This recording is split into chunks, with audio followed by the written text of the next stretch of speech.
Tyler Morgan was used to being invisible, but some days, he wished he actually was. Being invisible, at least, wouldn't have hurt so much.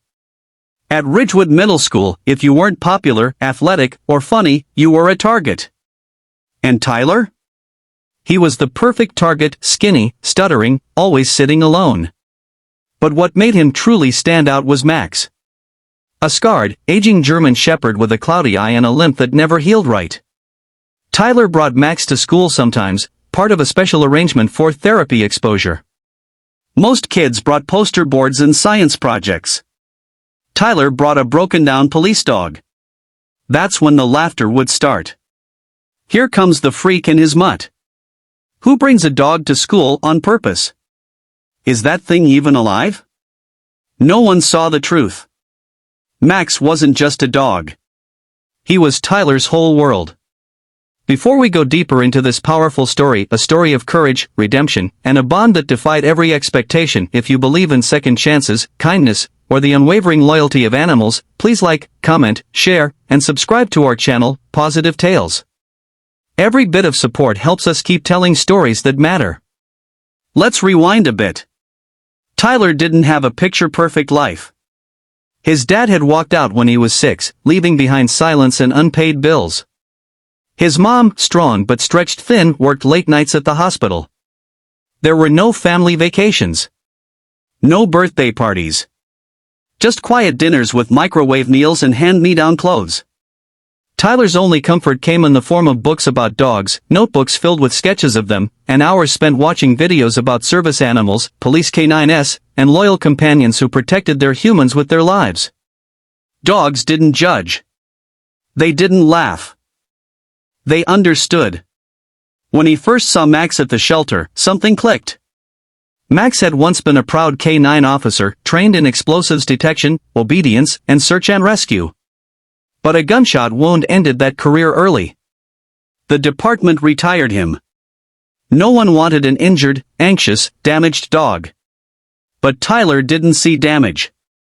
He saw dignity. He saw a soul that was just like his, bruised, but not broken. Convincing his mom wasn't easy. Money was tight, and Tyler was already being bullied at school. "Do you really want to give them another reason to pick on you?" she asked. But when she looked out the car window and saw Tyler sitting beside Max, hand resting gently on his fur, his eyes filled with more peace than she'd seen in years, she made the call. The first few months were tough. Max was jumpy. He had nightmares. He'd flinch at sudden movements and bark at loud noises. But Tyler never gave up. Night after night, he sat beside Max's bed, whispering stories, holding his paw, training him patiently. Over time, Max began to trust again. Tyler studied dog psychology late into the night. He learned how to train gently, how to use calm, assertive energy. He set up makeshift agility courses in their small backyard. Max may have been retired, but Tyler saw potential. He wasn't just healing Max. He was healing himself too. At school, though, things only got worse. Kids began calling him Dog Boy or Paw Patrol. Some made barking sounds when he passed. Others would deliberately drop food near Max to see if the old mutt still had teeth. Tyler never reacted. He just kept walking. But inside, every laugh was a knife. Max noticed. He always did. One afternoon, after a particularly cruel prank involving a fake fire alarm and a nasty note on his locker, Tyler broke down in tears on the floor of his bedroom. Max came over, nuzzled his neck, and placed a paw on his chest like he was saying, "I'm here. You've got me." That night, Tyler made a silent promise, "I'll protect you the way you protect me." What no one knew was that Tyler had been secretly retraining Max in scent detection. He couldn't afford professional gear, so he made his own odor kits using safe scents, hiding them in old boxes around the house. Max responded brilliantly, his training never left him. One cold spring morning, something felt off. Max had been pacing all night. Growling softly at the window. Barking once, then sitting back down like he couldn't settle. Tyler tried taking him for a walk, but Max refused to go the usual route. He pulled toward the school early, hours before Tyler was due. Something wasn't right. Against all instinct, Tyler begged his mom to let him take Max to school, even though it wasn't a therapy day. She hesitated, but something in Max's behavior convinced her. He wasn't just agitated, he was trying to warn them. At school, the same old taunts began. Didn't realize today was Bring Your Fleabag Day. What's the mutt sniffing for, your pride?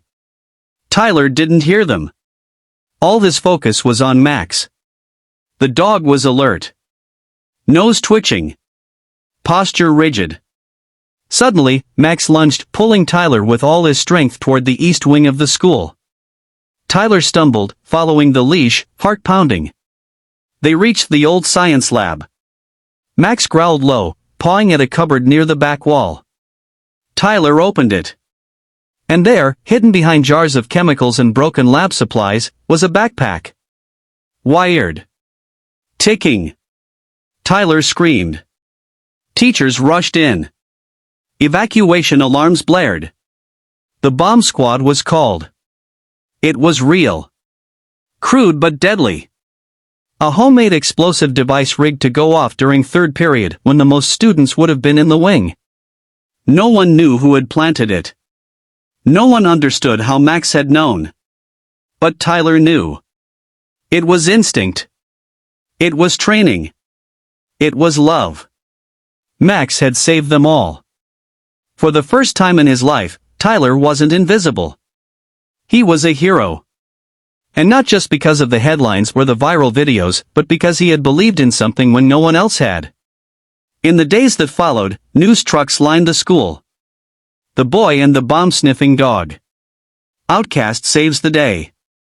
Teachers who once forgot Tyler's name now asked for interviews.